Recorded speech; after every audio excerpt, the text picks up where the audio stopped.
In deze uitzending sportschutter Peter Hellebrand over zijn route naar de Olympische Spelen in Tokio.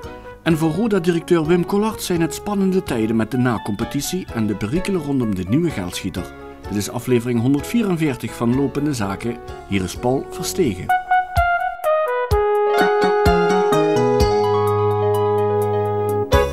Hallo, spannende weken zijn aangebroken voor Roda JC. De ploeg moet vechten in de play-offs om zich te kunnen handhaven in de eredivisie. En hun belangrijkste geldschieter zit achter tralies. We praten zo met de algemeen directeur Wim Collard over het zeer bewogen voetbalseizoen van Roda JC. Maar we knallen erin met Peter Hellebrand. De luchtgeweerschutter uit Brunsum was even wereldberoemd in Nederland toen hij met de finale in zicht strandde op de Olympische Spelen in Londen. Meteen liet hij weten voor de volgende Spelen in Rio te gaan. Die haalde hij net niet, maar Tokio over 3 jaar, dat zou zomaar kunnen. Op weg naar de Olympische Spelen won Peter de International Shooting Competition in Hannover afgelopen weekend. Peter Hellebrand, welkom. Ja, het gaat de goede kant op. Ja, het gaat zeker goed. Ja. Dus Tokio, up here we come. Ja, nee, ik hoop het wel. Het gaat echt stukken beter dan de afgelopen 4 jaar. Ik merk gewoon dat het... de druk is een beetje weggevallen. Hè? 5e plaats in Londen op de Olympische Spelen. En ja, dan wil je op zijn minst plaatsen weer voor Rio. Ja. Ja, je merkt gewoon een sport als schietsport waar het gewoon mentaal aankomt, zeker bij de top. Dat het dan heel zwaar wordt om dat te laten slagen. Dus dat lukt inderdaad net niet. En ik merk eigenlijk al sinds het najaar dat het echt wel flink in de lift zit. En ik begin ook inderdaad weer wat internationale wedstrijdjes te winnen. En ook met echt scores die ertoe doen. Dus als het de komende week bij de World Cup weer zo gaat als het afgelopen weekend, dan ben ik zeer tevreden. Maar wat is het traject wat je nu nog moet doorlopen? Dit jaar is na Olympisch jaar is dus relatief rustig. Dat is echt gewoon opbouw eigenlijk naar het volgende jaar. Meer eigenlijk zelf alles op rij krijgen en zorgen dat het allemaal past. Volgend jaar wordt een ander verhaal. Dan komen de wereldkampioenschappen eraan in Korea, in Chongmong.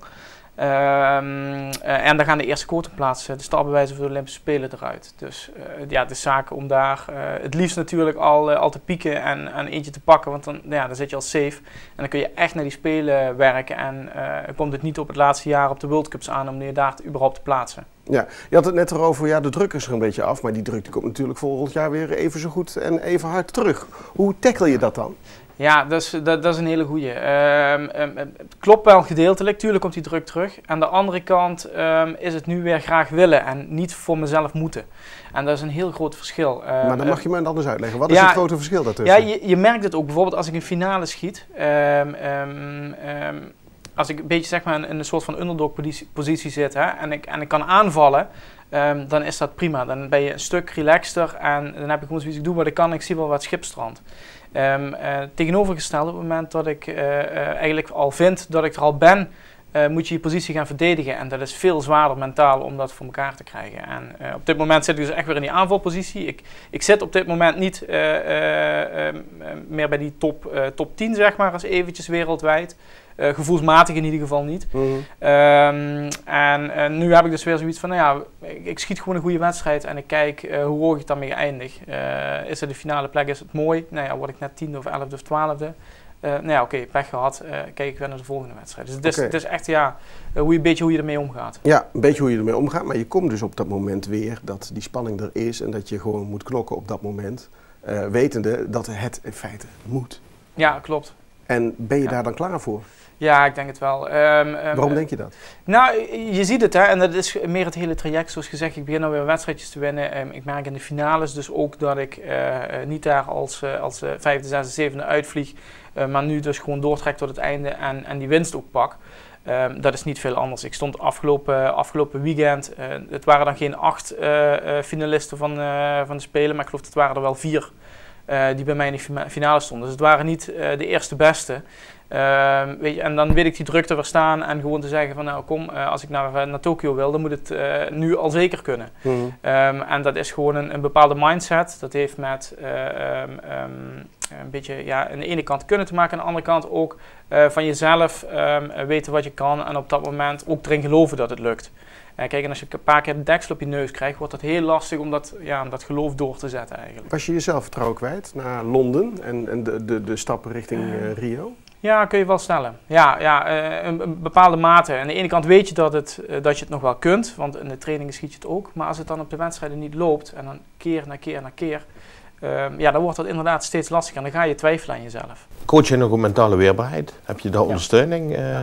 Want dat is een heel belangrijk aspect. Je beluistert, bij ons is het iets in de voetbalwereld, daar wordt met afstand naar gekeken. Ja. Als ik nou jou ook hoor, de druk.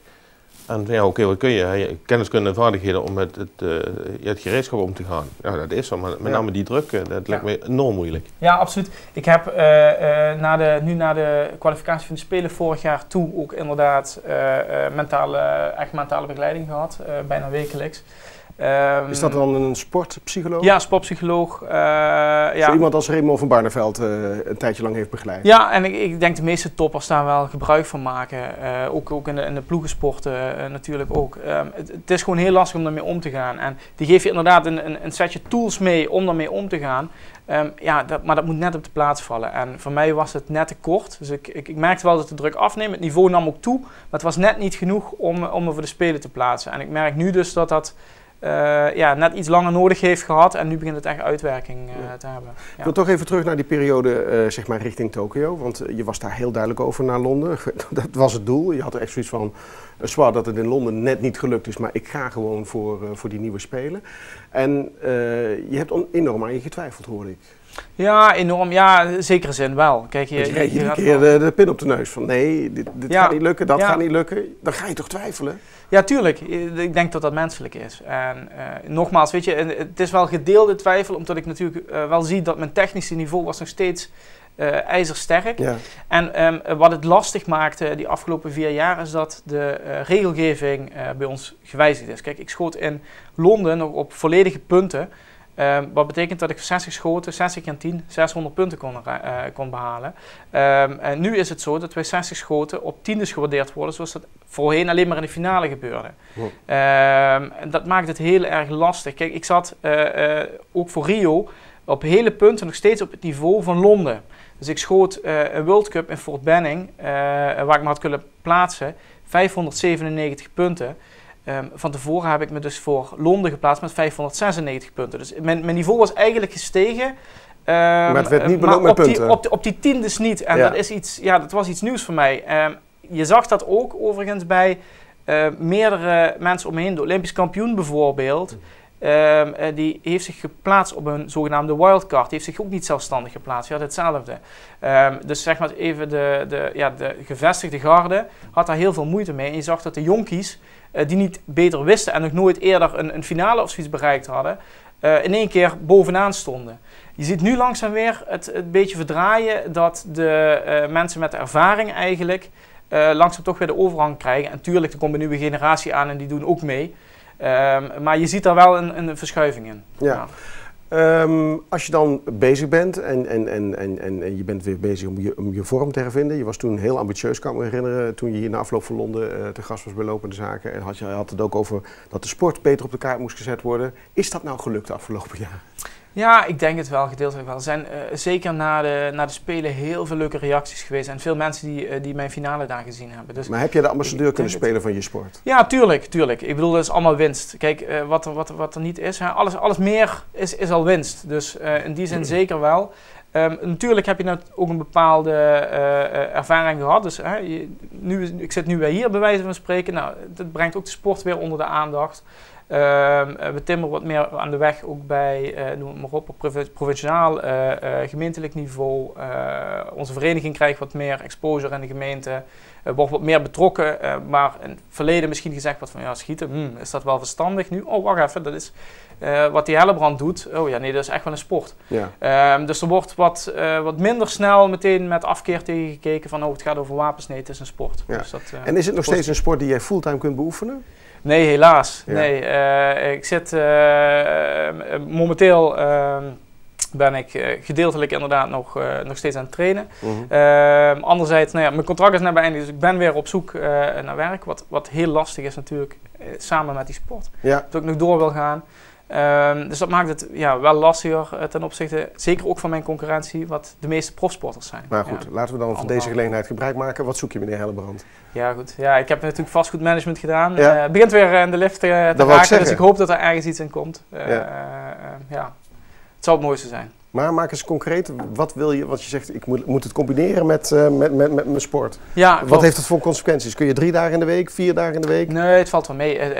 In principe, ik train 1 dag eigenlijk fulltime, of zeg maar een hele dag in Dortmund. De rest kan ik trainen s'avonds, dus dat is niet zo'n probleem. Dus ik ben in principe beschikbaar 32 uur in de week. Het punt is op het moment dat ik naar wedstrijden moet. Ja, dus ik moet een x aantal weken, al is het onbetaald verlof, maar ik moet weg kunnen, zeg maar. Ja, dus, het grootste voordeel.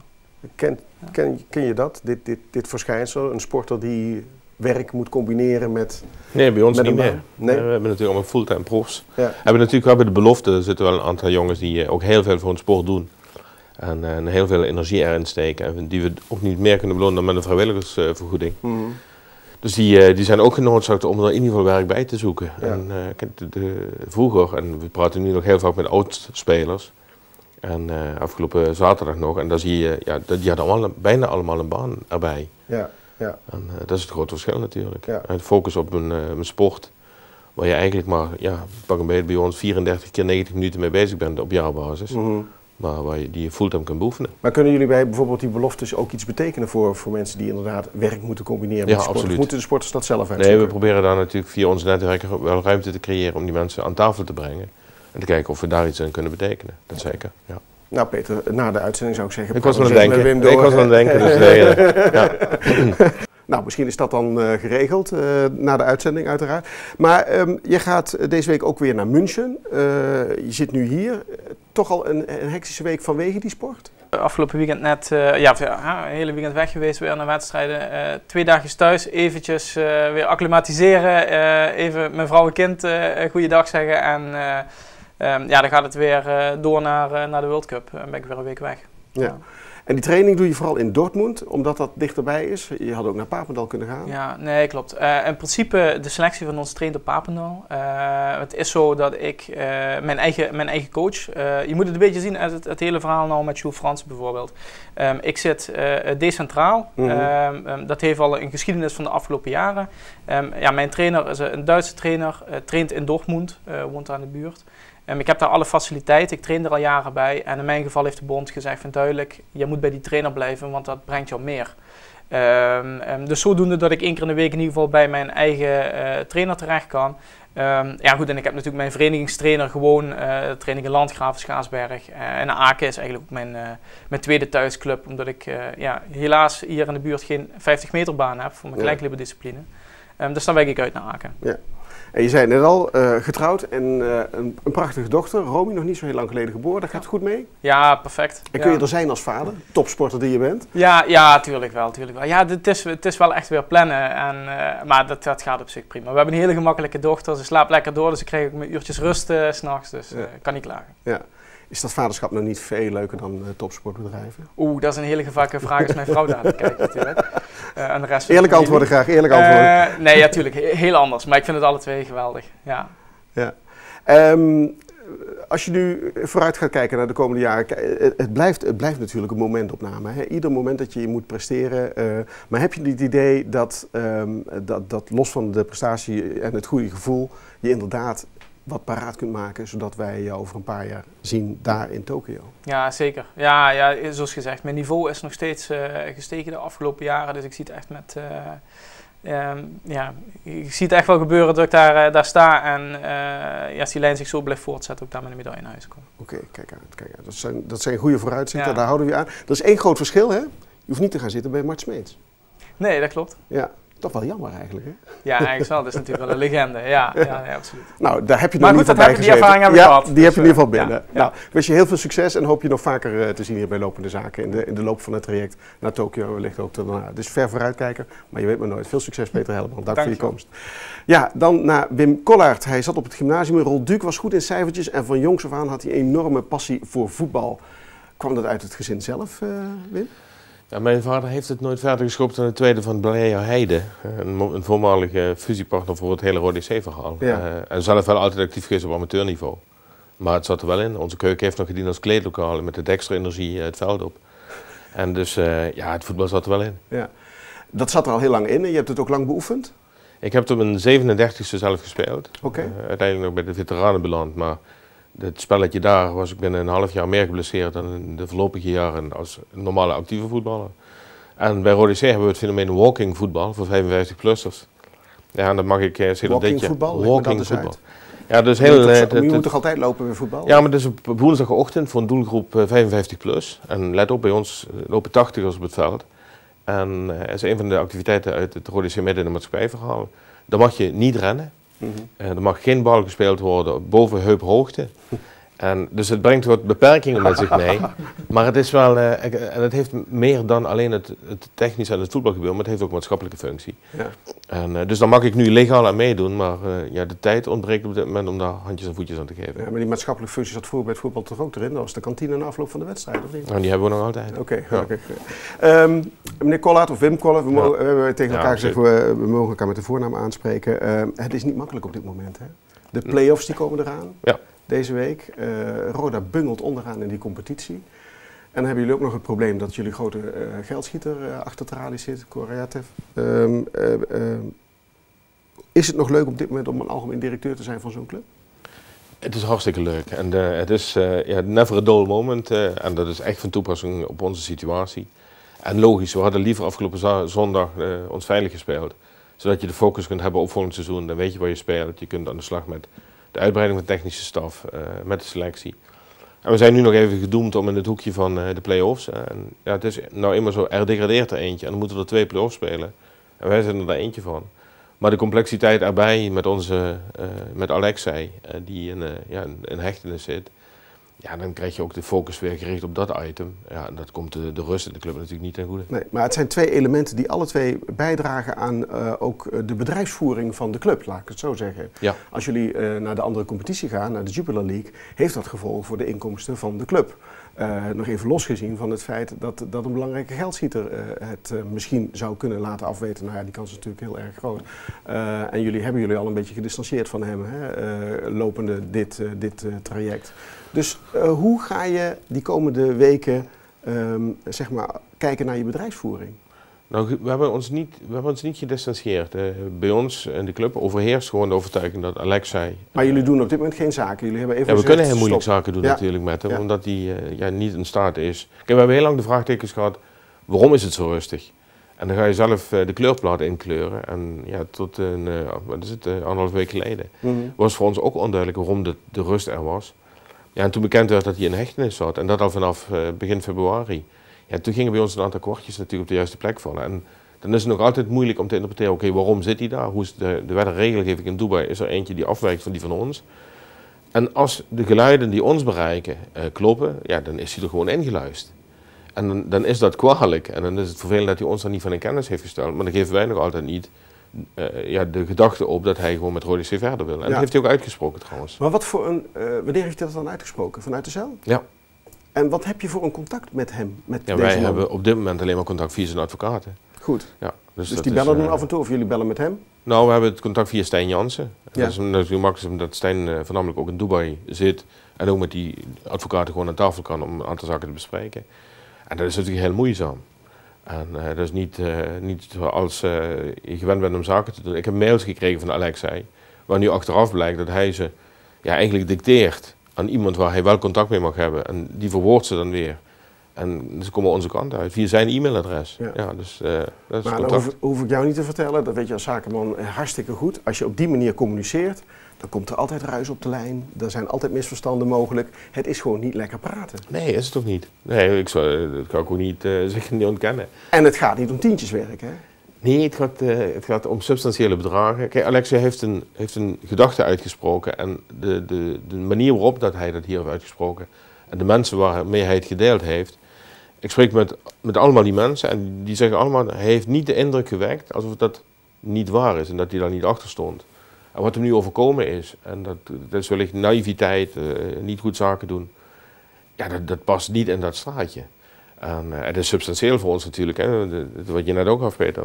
We hebben het fenomeen Jupiler League zonder Alexei en Eredivisie met Alexei. Nou, er zit een gradatie tussen in je begroting. we pakken bij het 6 miljoen, ja, tot 20 miljoen. Ja. Ja, begin dan maar. En dan kun je goed zijn de cijfertjes, maar begin dan maar te rekenen. Ja, en dan heb je een enorm stadion, je hebt allerlei verplichtingen, sponsoren die komen al of niet af op je club zoals die presteert. Dat heeft meteen enorme gevolgen. Ja, maar dat is ook ik heb de overstap gemaakt natuurlijk vanuit een rationele wereld, de accountancy, naar een voetbalclub. En het is geen dooddoener, maar ik heb geroepen, dit is het grootste verschil is dat bij de accountancy was het 90% ratio management en 10% emotie. Je moest je uren maken, je klanten tevreden houden. En in de voetbalwereld is het andersom. Ja. Dus het is emotiemanagement. En dat geldt voor je sponsoren, dat geldt voor je supporters, dat geldt voor de spelers. Ja, het hele omveld. En ja, dat maakt het interessant, maar dat maakt het ook complex. Ja, maar toch, hè, als zo'n Corotariëv bij je binnenstapt en zegt... nou meneer Collard, ik ga met deze club aan de gang en ik heb er zoveel miljoenen voor over. Ja, ik kan me voorstellen dat een KNVB zegt van we willen eerst eens wat meer van deze man weten. En ik denk dat jij dat ook wilde weten. Maar als ik alleen al de journalisten van de krant moet geloven die een paar weken geleden nog uitgebreid hebben geprobeerd om een beetje een beeld van deze man te krijgen, die kwamen met helemaal niks terug. Ja, klopt ook. En dat is jou niet beter vergaan, denk ik. Nee, maar wij hebben natuurlijk vanaf het eerste moment dat we kennis maakten met Alexei, aan hem ook duidelijk gemaakt van deze casus zal bij de KNVB onder een vergrootglas komen. Ja. Dus duidelijk met het hele verhaal bij Twente en bij FC Den Haag. Maar je hebt niet tegen hem zelf kunnen zeggen, meneer Corotariëv, hartstikke leuk dat u zo aardig voor onze club bent, maar ik wil toch wel iets meer van u weten, want ik moet zaken met u gaan doen. Ja, maar wij wisten, denk ik, voldoende om die zaken te kunnen doen. Kijk, voor ons was heel erg belangrijk dat hij van meter van zei, ik wil helemaal transparant zijn. Ik wil het uit privé doen, ik wil laten zien waar de gelden vandaan komen. Ik wil onderbouwen dat ik vanuit Zwitserland aan al mijn verplichtingen heb voldaan. We hebben ook de documentatie gekregen. Nou, dan gaat hij naar Dubai, daar heeft hij zijn residentie en van daaruit doet hij een aantal zaken. En in Dubai daar heeft hij over de inkomsten die hij daar genoten heeft hij nooit belasting betaald. En waarom niet? Omdat er geen belastingstelsel is. De enige belasting die ze in Dubai kennen is toeristenbelasting. Ja, en dan is het een feit van oké, hoe moet je dat interpreteren? Nou, we hebben hem nagetrokken, hij heeft documentatie aangeleverd, hij heeft kenbaar gemaakt van de eerste dag dat ik in Nederland ben, wil ik bij de KNVB aanschuiven. Ik wil mijn visie duidelijk maken, ik wil mijn bedoelingen duidelijk maken. En ik wil laten merken dat het oprechte bedoelingen zijn. Ik kan je vertellen dat die ontvangst bij de KNVB op zijn minst redelijk koeltjes was. Ik denk van, als er iemand komt met een intentie naar een voetbalacademie, naar het helpen van een club, naar het op een hoger niveau brengen van het Nederlands voetbal. En jij krijgt dan zo'n ontvangst. Ja, dan denk ik van, had iets anders gekund. Kunt u zich daar niks bij voorstellen? Want bij de KNVB hebben ze natuurlijk al eerder ervaringen gehad met buitenlandse investeerders. En dat was niet positief. Nee, ze hebben het Wang-verhaal gehad. En kijk, Wang, we hebben er heel veel zorgen gehad bij Ardo voor het ontvangen van gelden. En Alexei heeft van mij ervan gezegd, dat probleem wil ik niet. Ik stort het geld voordat we zaken gaan, stort ik dat geld bij de notaris. Dus er stond gewoon geld en ook de herkomst van dat geld was bekend. Dus en dat soort zaken hebben we ingebouwd in het hele verhaal en ook in de contracten die aan nu liggen. Is in ieder geval vastgelegd dat Rode JC nooit de dupe kan worden van deze investering. Ja. Ik denk van ja, oké, we doen er als club alles aan om in ieder geval in een goede banen te leiden en te laten zien dat Rode JC niet dient om geld weer te wassen. Want de KNVB heeft twee doelstellingen die ze centraal zouden moeten stellen in dit verhaal. Is punt 1, is het geld dat in de Nederlandse voetbalwereld komt, is dat goed geld?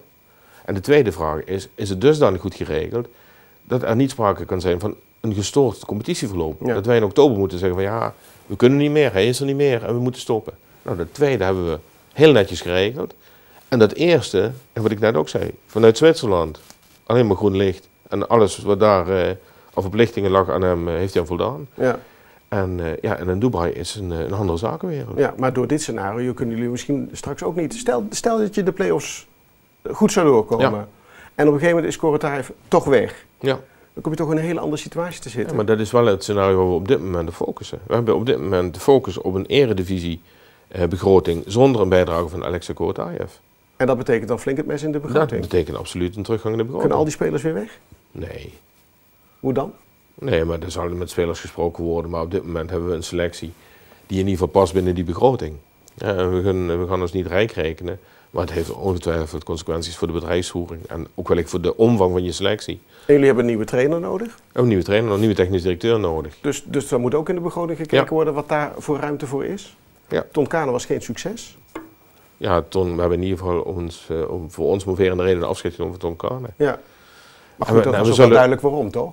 Ja, nee, zeker. En de sportieve prestaties en uiteindelijk voor het hele rijlen en zeilen van de club is een statutaire directeur die wordt afgerekend op dat fenomeen. En voor sportieve verhalen geldt dat richting Ton. Ja. Nu gaf jij al meteen al aan bij het vertrek van Ton, nou ja, mijn positie zou ook zomaar ter discussie kunnen staan. Is daar enig moment sprake van geweest? Nee, tot op heden niet. Ja. Nee, maar hoe zeg je het dan? Nee, maar ik heb een afspraak met Rode JC dat op het moment dat de aandeelhouder van mening is dat iemand anders die positie moet bekleden. Ik zeg, even goede vrienden, met mij krijg je geen dispuut. Eigenlijk zou het alleen op dit moment, maar dat spreken voor eigen parochie, niet verstandig vinden om dit soort moves nu nog binnen de directie te doen plaatsvinden. We hebben na de degradatie, of bij de degradatie, is eigenlijk de hele technische staf opgestapt zo'n beetje. De raad van commissarissen was weg, de algemeen directeur was weg, de technisch directeur was weg, de trainer was weg en ik keek om me heen. Ik was de enige die er nog zat. Ja. Ik weet welke impact dat op een organisatie heeft. Dus ik vind dat je dat scenario nu moet eigenlijk proberen te voorkomen. Maar is dit ook Wim Collard die dan op zo'n moment denkt van ja, maar we gaan dit verhaal wel afmaken? Ik ga dit verhaal zeker, als het mij ligt, gaan we dit ook afmaken. Ja. Aan de andere kant zag ik 2 keer in interviews jou de uitspraak doen van, nou ja, als er iemand binnenkomt die zegt ik wil de algemeen directeur worden en ik denk dat ik het beter kan dan Wim Collard, be my guest. Ja. Hoe zeg je dat? Ja, dit is geen sollicitatie. Ik zeg van ik ben aan het wachten. Ik heb een contract in 2018. Gewoon afgesproken. Nee, ik vroeg je waarom zeg je dat? Ja, omdat het de realiteit is. Kijk, als mensen van mening zijn, en we zitten als club natuurlijk al 4 jaar toch redelijk in de hoek waar de klappen vallen. En als mensen van mening zijn dat daar de rol van de algemeen directeur een cruciale positie in is, en er is iemand anders die het schip kan keren, met alle plezier. Niek en ik, Niek Jansen als commercieel directeur, we doen dit voor de club. En we hebben ook altijd geroepen, er is geen belang groter dan dat van de club. Dus ons persoonlijk belang, ja, dat is er niet. We doen het omdat we het heilig graag doen en we doen het naar eer en geweten en we doen ons stinkende best. Maar het kan ook dat iemand zegt van hey, we moeten net een andere koers varen en daar hebben we een andere persoon bij nodig. Dus dat is niet aan mij. En dan zet je die stap buiten de club? Ja. En dan? Geen idee. Geen idee? Nee, toen ik de laatste keer wisselde, en dat was in 2012, toen ik afscheid nam bij het accountantskantoor. Toen had ik op dat moment in ieder geval nog niet voor ogen wat ik zou willen. Ik heb dat 2 maanden daarna wel uitgesproken. En dat is uitgekomen. Hoe zit het met de nieuwe trainer? Wachten jullie eerst dat je meer duidelijkheid hebt over de financiën? Of zeg je van nou, we hebben al een oogje laten vallen op iemand? We hebben natuurlijk de shortlist die zijn gemaakt. Maar wat je ook in de voetbalwereld ziet, dat het ook voor een trainer heel erg belangrijk is. En ook voor ons als club, waar je speelt. Dus het verhaal Jupiler League of Eredivisie is ook bepalend voor sommige trainers.